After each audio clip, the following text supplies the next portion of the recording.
Welcome to Key Conversations, the podcast where we talk about all the things to inspire you to create an awesome, fulfilling music career. This season, we are talking about the entire process of how to release a record the right way, or at least just not the wrong way, because I think there are a lot of right ways to do that. Today, I am very excited to have my friend and the genius senior content manager of cdbaby, Chris Robley, here with us. So thanks for being here.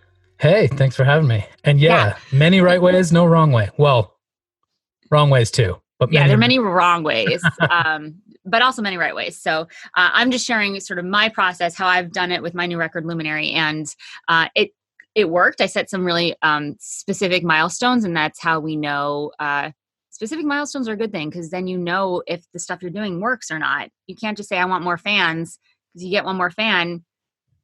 Did it work? Or like, should you keep doing the stuff that you did, or should you change? So milestones are great. Right. And you also know exactly what to ask your fans to do when you have those in your mind. Yeah. A big part of my whole thing was sort of educating my fans, because I picked this random goal to like get on charts and stuff like that. And people were like, what's a Billboard chart? What's an Amazon chart? What does it mean? Like, what do I need to do? And I love that question. But a lot of times I didn't have an answer. I'm like, just tell your friends about. No, here's what you need to do. You need to go buy this on 3 places. Here. We'll get to promotion in a later episode. Stay tuned for that. Today, Chris, I know you run the blog and you co-host the cdbaby podcast, and a bunch of other things, which I'm happy to hear about. Tell me what else you do. Oh, all sorts of things. Copywriting, guides, product testing for cdbaby, any number of things. I've been there for 14 years, so the titles get a little amorphous after a while. But sure. And your favorite guide that you ever got to co-produce with someone was which one? Was the email marketing guide written by you. Awesome. Guys, I did not prompt him or pay him to say that, but he knows that I'd find him and cut him. Yes. And which, by the way, we need to do a little follow-up to get some promo for that. We're totally going to do that. Because I like to talk. So podcasts are my favorite place. So you do a lot of things, which is awesome, but that also means that you know about a lot of things. And today I specifically want to talk about show.co. I have been getting a lot of questions, and I struggled with figuring out how do I do this, and I figured it out, but I'm like, let's do this as a conversation. Let's talk about show.co, what the heck it is, why is it tied to cdbaby, and how can an artist really, really optimize that tool when releasing a record or a single, possibly. So Can you give us like the nutshell of what that is for anyone that hasn't heard of it? And then we'll go into a little bit deeper of how to really optimize it.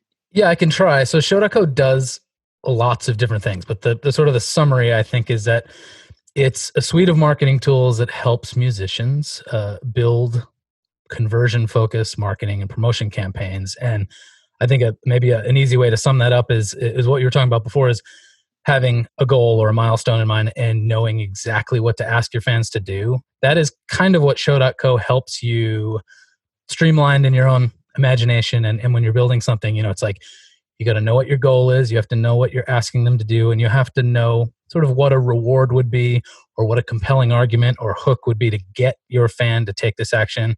So that's kind of what show.co is in general. Some of the specific things you can do with it is boost your YouTube subscribers, drive YouTube views, a whole bunch of things on Spotify. You can build your Spotify following, boost streams, pre-saves. It's quite a few things. There's an email collection tool where you can reward people for providing an email, SoundCloud players, all sorts of stuff. And then I'm sure we'll get into this later, but there's a whole ad component as well. Some tools that help you run audio ads on Spotify, iHeartRadio, run banner ads on big music sites like Pitchfork and Brooklyn Vegan and Billboard, MTV, Rolling Stone, all those places. So Yeah.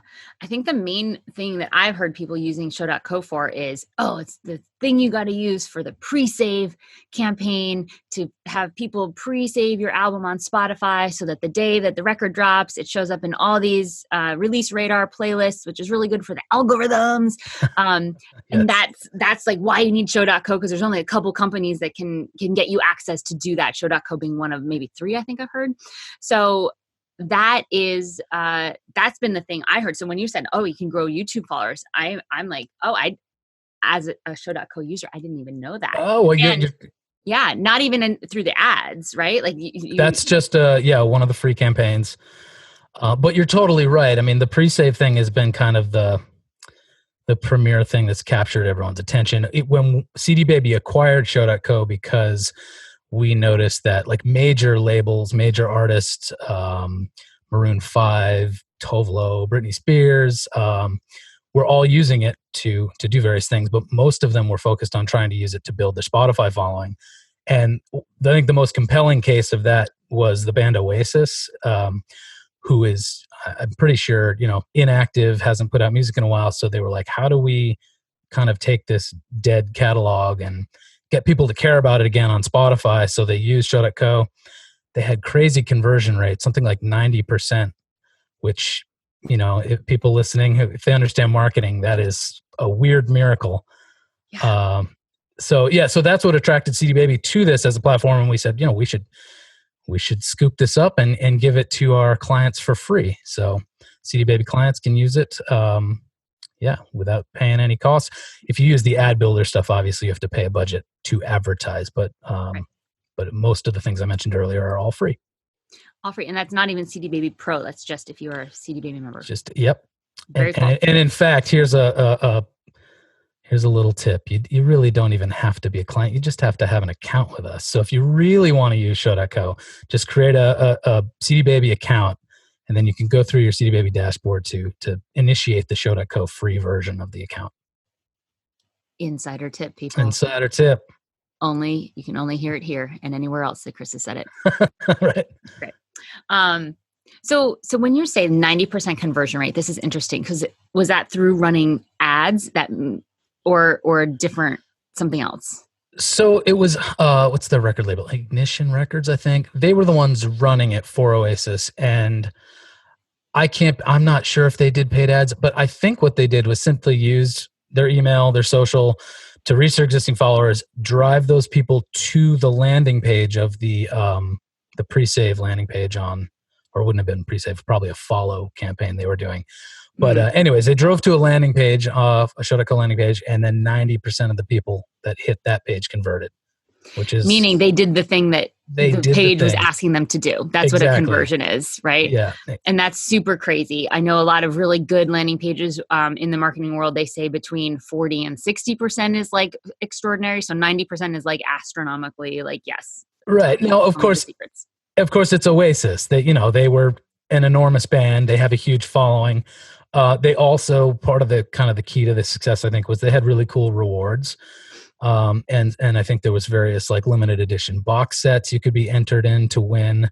But that's another thing I didn't mention, but it's, you basically get the data of the people who engage with your campaign, and you can use that to run a contest, and stuff like that. So they had good rewards. They had a name, but still, just because they have a name doesn't mean 90% of the people are necessarily going to convert. And in this case, they did.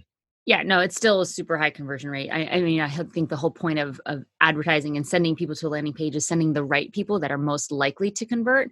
And so the people in marketing that are doing that well are sending the right people there. So 90% is still really high for people in marketing. So I want to talk about, split the rest of this conversation up into two parts. One, talking about using show.co before you have music released, and then using show.co after music released. Does that make sense? Totally. Yeah. Okay, cool. So what I did before my release, and I'm not using show.co anymore, so I'm really curious about the second part of this conversation. But the first thing that I did was I said, I didn't have a lot of followers on Spotify. It just hasn't been something that I was focusing on. DIY, you're wearing multiple hats. Some things fall through the cracks. So for me, that was Spotify. So I knew that I wanted to get followers so that the day of the release, they would get this release radar. So I ran a thing that said, click here. I created a little page on show.co and it said, click here to follow on Spotify, and you'll get entered in to win a sweatshirt, a customized sweatshirt. I had a bunch of different options that someone could pick and choose. And what I also decided that I wanted to add was, if you don't listen to Spotify or you don't want to do this, you can still put your email in for free and you'll still get entered to win this contest. So that means I also got all these new people to subscribe onto my mailing list for those that didn't use Spotify, because some people don't. Totally. So that's how I used it. And I think that was really successful. It was cool to see. Some people's release radar showed up a couple days later. It's not all on the same day. I've learned that later, and I was so nervous the first day that I'm like, only 12 people. God. So I want to hear, what are some other ways other than, hey, pre-save on Spotify, pre-save the record, that you can use Show.co for before the release date of the record? Well, so first, I would like to say you did at least 3 things right in that campaign. And one is you had a good reward. You said it was like a custom sweatshirt, right? So you knew simply asking someone to pre-save your music or to follow you might not be enough. And I feel like that's the first thing artists should understand, is just asking someone to pre-save, or maybe they will, maybe they won't, but just think about a hook. You got to entice them to take the action. So you did that well.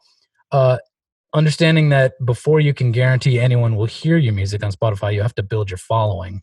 And that's valuable, not just if you're doing a pre-save, but Spotify has a direct submission process. Did you do that?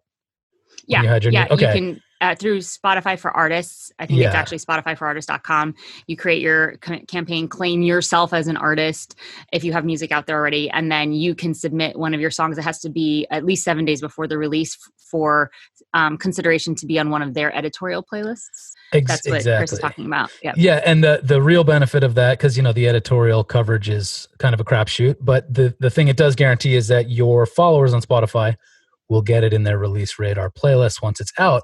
But again, if you don't have followers, that sort of direct submission step becomes a little bit worthless. So that was the other thing you did right. You knew you needed to have followers first, so it's good that you spent your time doing that. And the cool thing, just in a pre-save campaign, I just want to add this in, is that you can select the choice so that when someone saves your record, they also follow you, and it's one click. You don't have to have them go into Spotify and do all these things. And when they click on it, Spotify, a little window from Spotify comes up and says, "Are you sure you want to do blah blah blah?" Like, they have to do that.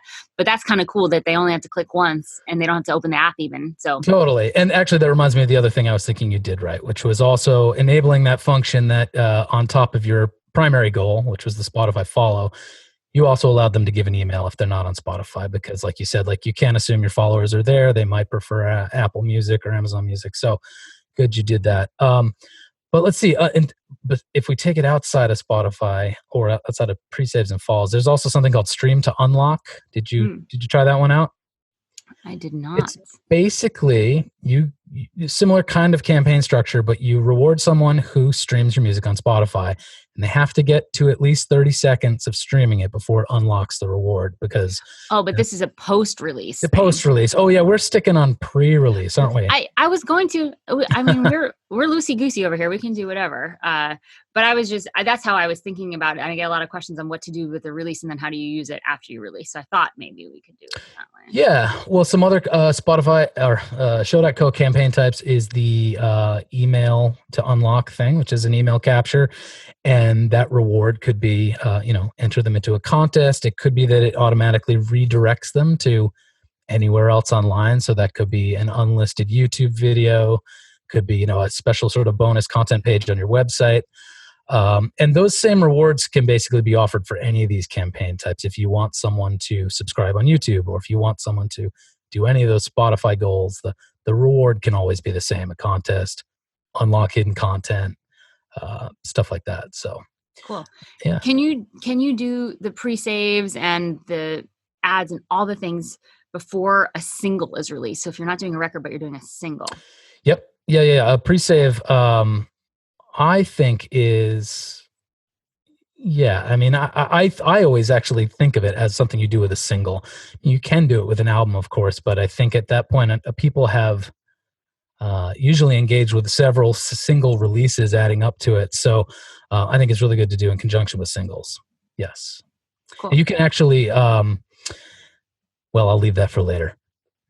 Okay. We'll stick on the post-release thing. Let's see if there's any more pre-release things that people could potentially ask. You can do it with singles. You can do it with records. You can do campaigns. You can do just growing your email list. And, the bigger your email list, and this is something I always talk about, the more you're sitting on a gold mine, and the more opportunities you have to be so much more effective in selling, because email is just eons more effective than a single email is way more effective than a single social post.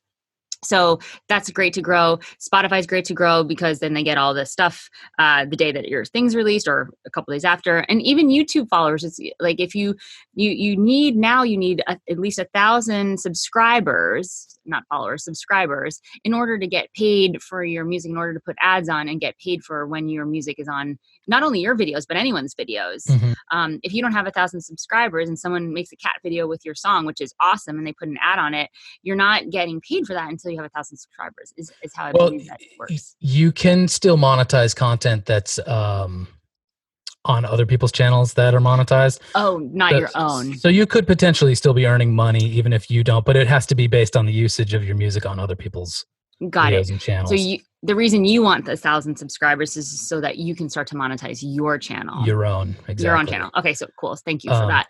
So you did remind me of one other thing you could do leading up to a release. If you have a video to go with the single, there's a really nice way on show.co to premiere, I guess you could say, a YouTube video, and it's a clutter-free, really nice looking page that puts your video front and center. If you go to YouTube to watch a video, you've got 7,000 distractions on the side. They want you to, go down the rabbit hole. This gets rid of all the clutter. It keeps people's attention really focused on your video, and you can have sort of supporting background imagery that makes a nice vibe. And then there's something on those kinds of campaigns called conversion cards, which is basically a number of goals you could have as someone watches the video. And that could be follow on Twitter, Facebook, link to Spotify, Apple Music, any of that sort of stuff. So you can kind of set these goals that are secondary to someone coming in and experiencing your video, but you're also using the video to make a clutter-free environment. So your, goals that come back to serving your music career are in front of them rather than those 5 or 6 other YouTube videos they want you to watch. Yeah, totally. I love that. That's super cool.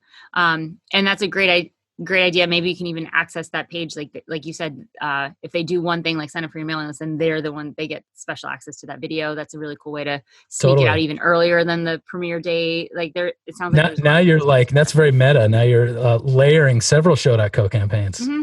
Yeah, this is turning into an Inception conversation. We're just going to get deep. Awesome. Okay, so now let's shift and go laser through what can we do with show.co once our album's released. And it's not about pre-saves anymore. It's not about getting people to follow us in order to have that, release radar on Spotify. What are the things that you would do, like Oasis did with their back catalog that's already out there, already released?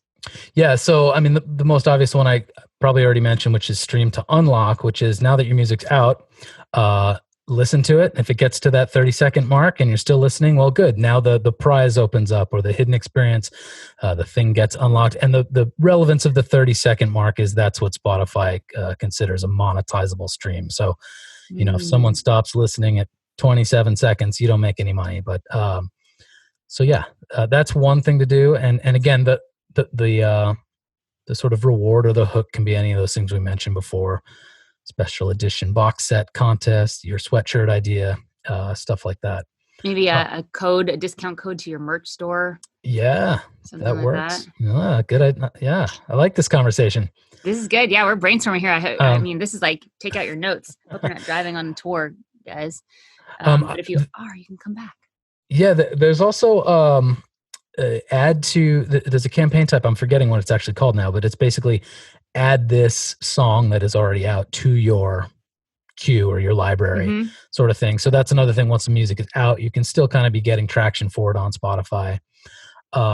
If you're in hip hop or the EDM world and really focused on SoundCloud, there are SoundCloud campaigns. Once a song is up on SoundCloud, you can use that as the either as the reward, drive someone there, or create a similar sort of thing to what I talked about with the YouTube type campaign, where it's a distraction-free place to listen to a SoundCloud player. So this is really cool. I feel like once you release the record, then it's like, don't forget about my record. For me, my strategy was all about engaging with individual fans and getting new people to purchase the record ahead of time, so that anyone that was ever going to purchase the record through me purchased it before it released. And my post-release strategy was, now let's go talk to podcasts and to Spot. It's a new age record, right? So talk to, spas and companies and start to do the branding thing versus the individual thing. So that was just sort of my strategy. But now I'm like, oh, and then whenever I get a podcast or a spot, then I would tell my fans about it and be like, we're doing awesome here. Hey, it's still on the Amazon charts. That's cool. Like all the stuff just be news. But this is a really cool way to be like, hey, for those of you who didn't get it, I have a thing for you, or go listen here. Or, hey, if you're already listening, why not get entered into this contest because you're already listening to the record. So there's like so many different ways to phrase that, which is getting me really excited about changing my strategy. Yeah, totally. I mean, I'm trying to think of some, there's been bigger artists like REO Speedwagon and Sigur Rós that I think have used it, post-release to do like VIP ticket giveaways and things like that. So, if you're a touring artist or you're promoting something that's already come out, you can always think about those things to offer through show.co. But again, it comes back to what's your goal going to be afterwards? Is it to keep getting people to hit those songs on Spotify, or do you want to boost your email? Yeah. Get them to watch a YouTube video. So It kind of comes back to knowing what that initial goal is. Yeah. I love that we're getting big picture, zoom out. I love a good milestone. Any last things, big picture, small picture, micro, any tips or anything for musicians that are like, okay, yeah, I need to get myself going with show.co? Yeah, a few things. I mean, I think campaign success is partially about the great hook, but photos are also pretty important. And I've seen some really terrible looking show.co campaigns because they're easy to create. But if you don't start with a good picture, it's not going to look great. That being said, I don't think you have to get super carried away. Like a lot of times something very minimalist can be effective. So just think about the aesthetics, what's pleasing to the eye. Also planting mystery in the call to action, or in the, or rather not the call to action, but sort of in the headline, I think is important. And I always point out our friend Kevin Bruner's band had a show.co campaign, which I still love, where his headline was, "Hear the song that got us kicked off stage." Yep. And I thought that's just such a great example of like, I don't even know if I like or care about this band, but now I want to hear it. So think about something that really is like planting that little bit of dissonance in someone's mind. And in order to resolve the tension, they have to take the action. Should also mention show.co landing pages are, you're able to include your remarketing code. So something like a Facebook pixel or Google retargeting stuff can be put there. And that, I don't know if you've talked about that a lot with your audience, but basically it allows people to, or allows you rather, to track the activity and the sort of user habits of your audience. So not only do you know that, Joe Smith came and pre-saved your song on Spotify, but now you're telling Google and Facebook that Joe Smith took that sort of an action. So you want to, when you want to reach Joe Smith in the future, to maybe either do a similar campaign or maybe to follow up with some, the next step in the journey that relates to that song that he pre-saved, you know how to reach him through paid advertising. So, not only should you have your Facebook pixel on your own website, but you can put it on external sorts of sites like show.co, and then it's basically acting like a way to, track your audience's behavior. I love that. Tracking, it's data, right? And data is the stuff that tells you, it's like why we have a milestone goal, is it tells you what worked and what didn't work, so that we can do more of what worked, less of what didn't work. Yeah, and I guess if I should also quell someone's fears if they think it's getting super creepy Facebook spy. It's not that, you're not going to see Joe Smith's name, but Facebook knows what Joe Smith did. And so now you can reach them through paid advertising. There isn't a whole lot of, you can't track it to the individual, but, right. but they certainly are. Yeah. You just reminded me of something that I wanted to ask. When you're running Facebook ads through your Facebook page manager, your ads are only hitting, and this sounds dumb, but Facebook and Instagram. But when you're running ads, whether it's before you release or after release through show.co, you sort of touched on this, but you are going everywhere but Facebook. Is that correct? Yeah, so show.co is the ad builder side of it, and ad builder is the name of the tool within show.co to run paid ads. It's a way to sort of, it's sort of the easy button of reaching music fans in the places they're likely to be off of social platforms. So it's on a lot of premier music blogs. I mentioned a lot of them already, like Pitchfork, Brooklyn Vegan, Rolling Stone, MTV. But there's quite a huge list of these sites, and it can get very, very genre niche, which is good. So, if you're a blues artist or whatever, then you can kind of target it that way and know that, probably Pitchfork isn't the place for you, but you can reach the places that are where your audience is likely to be. So, yeah. Very cool. I'm trying to think if I have any other questions that I want to know about Show.co other than, will you set me up all my campaigns? I'm really excited. I think that there's a lot of stuff to do, especially post-release. I was thinking, we're going to have all these pre-release campaign talks, but now it's really exciting to see that you can sort of plan long-term with this, and also know that you can engage your fans with different ways. You may want to rethink, when are you running contests? What kind of prizes are the contests? If you're so I introduced this sweatshirt into my merch store as the contest for the pre-save and pre-follow. But now that I have it in the store, now I can maybe say, hey, you can get a discount on this thing that I already created. Here's a code or whatever. So my little hamsters in my brain are spinning and running all the laps. Yeah. You said you've interviewed Jason Hobbs on this podcast before. Is that true? Yeah. We talked about Foundy specifically. I think he was, that was season 3. Did he mention the Santana case related to Show.co, the ad builder? I don't think so. I'm trying to remember. So one of the great things about Show.co's ad builder, not only does it make it just really easy to create and launch banner ad and audio ad campaigns, but it's very affordable compared to, if you're trying to buy these ads directly, it'd be super cost prohibitive. So we have really low minimums. So you can run a banner ad campaign for your music for, I think it's $20. If you're doing Spotify audio ads or iHeartRadio audio ads, it's a minimum of $50. And that's really, really cheap for a minimum when it comes to advertising. So it makes it affordable. But the rates that we get, the sort of the results you get for that spend have been really, really impressive too. And I bring up the Santana example because I think the campaign that his team ran, they saved 75% on what they would have gotten had they run it through sort of their previous means of doing online ads. So it gets cheaper results. I guess I should set realistic expectations when people run ads on Spotify. Yeah. That is a ad ecosystem where the only people hearing the ads are people who aren't paying to hear music. They get the free service with the ad-supported listening.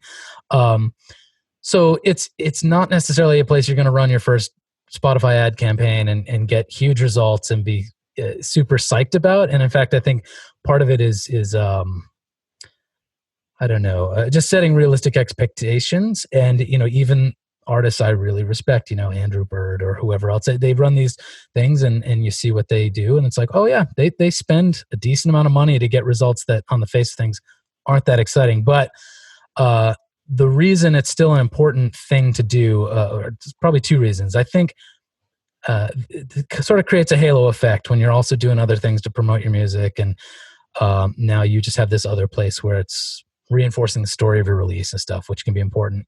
But also Spotify notices. And when you do that direct submission thing we mentioned earlier, and you mentioned that you have a budget for advertising and you plan to either be driving ads off platform, say through Facebook or whatever, to Spotify, or you're going to be spending money that is for Spotify ads that run on Spotify, they do notice, they take it, they might take you a little more seriously that you have a plan. So it's kind of all part of the package. But all that being said, Spotify ads can be really effective if you are targeting super local. So if you're, you got a tour and you want to hit the regional markets of places, that is probably the best usage of them I've seen. And what's the name of that band? New Language is an LA rock band that has had really good results doing Spotify ads that help them sell out venues. And they don't play that often. So it's good for them to use these tools to pack out a club. That's awesome. Yeah. And Jason Hobbs, who we were mentioning, founded Foundy, found.ee, which is the engine behind Show.co, but it's also a company. Episode 314 is when Jason and I talked about why it's such a great platform specifically for musicians. it also acts as a link shortener, which collects data. So similar to Bitly, Hmm. and Smart URL, but it's actually collecting the data that Facebook or another advertising platform would use to retarget to the people that have clicked on those links. It's super genius. And now it's the engine behind show.co. So that's why we're talking about that, because it's all connected. Yep. And that pixel functionality is not only for external remarketing of Facebook and Google stuff, but there's a pixel functionality within the show.co sort of ecosystem. So Yeah, that super cool. activity is all you can return to.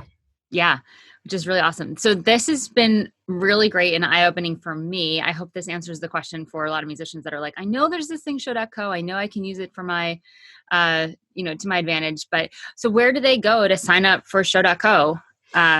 Is it just their cdbaby account, or? Yeah, exactly. So if they're cdbaby clients, or if they want to use show.co for free, they should go to their cdbaby dashboard or create one through cdbaby.com. And right on the front page, there's a little banner that says free marketing tools. Click that and it will sort of initiate the account from show.co, and then they can get in there and start using it.